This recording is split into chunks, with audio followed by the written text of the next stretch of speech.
Hello, and thank you for choosing Magnum. Today we're going to talk about your auxiliary battery, which is the source of your 12-volt power inside your mobile unit.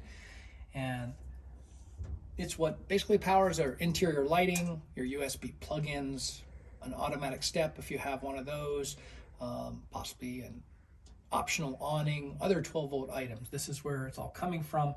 It has a reserve power of anywhere between 75 to 105 amp hours. And basically what that means is you'll have lighting power if you have a full battery for about 6 to 8 hours without having to turn on the generator or hook up your landline. If your interior lighting starts to dim, you could tell that the battery is usually getting low. You definitely need to either start the generator or hook up your landline to charge it back up. It is like a cell phone. It does need to be charged up nightly, regularly on a regular basis. We do recommend it's plugged in nightly. Let me repeat that.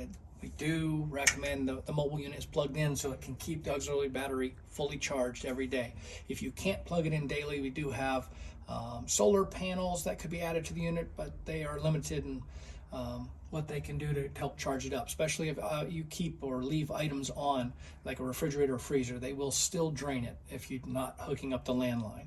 Okay, and location of the auxiliary battery in your mobile unit, we do install them in different locations. They can be in the bench seat, also in a storage cabinet, also possibly underneath and on the chassis, attached to the chassis, and also a storage bin like this. So you have to look in your mobile unit to see where it's located. They will need to be replaced on a regular basis, just like your passenger vehicle, somewhere in the range of usually 3 to 5 years, depending on use. And then charging, there are 3 different ways to fully charge up your auxiliary battery. One being, of course, hooking up the landline nightly. It will allow the charger to put a charge on it.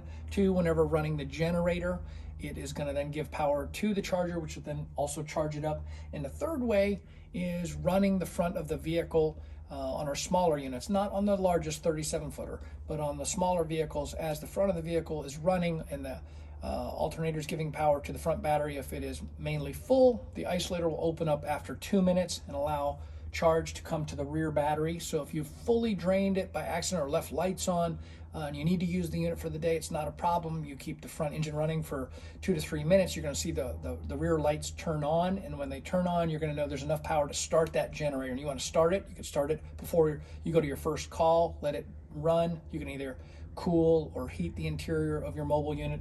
While it's doing that, it's also charging up the auxiliary battery, which is a good thing. So that is the way to get the generator started, is the front engine running after 2 or 3 minutes. We are back at the electrical board showing the 12-volt fuses, which should all be similar to this. And there should be no red lights. If there are any red lights, and I'm going to pull one of the fuses out to show, that would mean that there's a problem or an issue with one of the 12-volt items like that. Then you're welcome to call us at Magnum. We'll help sort that out. And then we also give you a spare or extra fuse down here in case it's needed. And I hope this information helps you out with you and your staff and makes your Magnum mobile unit more efficient and more dependable. Thank you.